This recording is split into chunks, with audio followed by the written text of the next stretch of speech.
Hi, thanks for tuning in. All right, for this tasting experience, I've got a homebrew here. It's actually a mead. And let me grab the bottle and tell you who is it from. So this is from Ditzy Kitty. You can definitely check her out on Instagram. This is her spice Piña Hibiscus.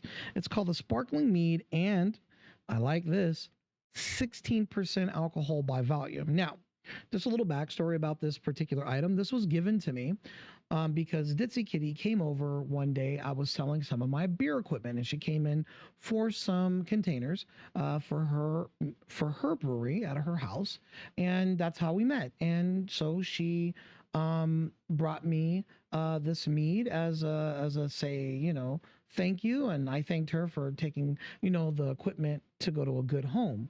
And so I'm now going to try this right now. Let me just move this microphone.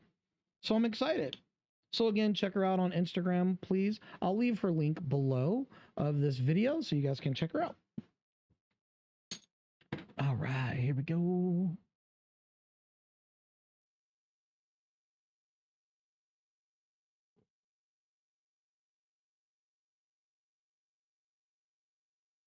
Ah, all right. Spice Piña Hibiscus, huh? All right, wait. You get to look at it. Look at that. Okay. All right, so let's take a look at some of the appearance. It's definitely got a nice honey amber to it. It's pretty clear, really nice, nothing really going on. It's got some good legs on it, so let's just dive in.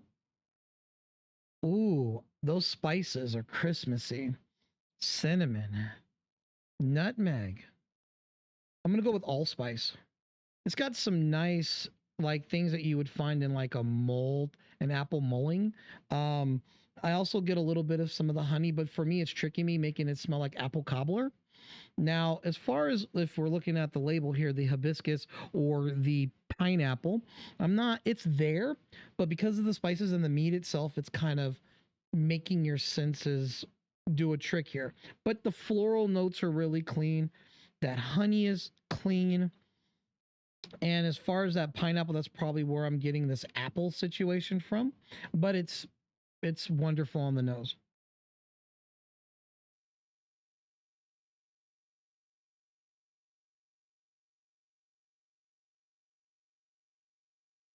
A lot more floral on the finish. Oh, that is nice. Yep, hibiscus all day. Oh, I do love some good hibiscus. Now, that pineapple, it's more of like that the pulpiness of pineapple, right? The fruit itself, not necessarily pineapple juice. I'm getting body with it. That's really working well with how thick it is for being 16%. You're not getting the ABV at all. That's the cool part about meats. Now, everything else, those spices really calm it down from being oversweet. So it to me, the overall taste experience on this would almost be like a Christmas apple cobbler. If you can think of like that sort of spices that would go on an apple cobbler, now think of that. Now switch the apple with pineapple. Throw in some hibiscus or some sweetness of like a really nice edible plant, and that's what you're getting here. Now, the meat itself, outside of all the nuances, the meat itself is well put together. It's thick, it's got body. You can clearly taste the honey. The honey seems very wild. It's like it's got more floral in the meat itself. So this whole thing's got some characteristics and multiple layers. So definitely, again, go check her out on Instagram. And but no, I need to get more of her mead, so I'm gonna have to be reaching out so we can talk more about her.